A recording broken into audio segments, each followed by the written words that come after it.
Ay, haya ninong nakadakop man. Hapon sa alas 4, nakadakop ang isda.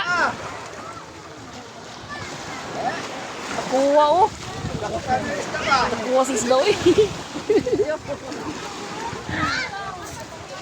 Ulin na siya kuan. Barangay sa daan.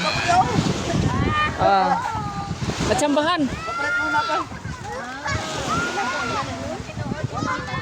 Ilang kilo? 150 ang kilo. Okay na na oy.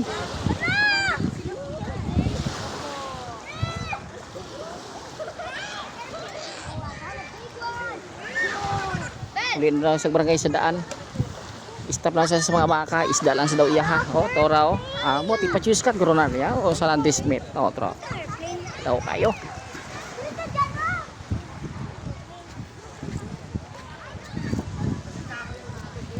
Ah?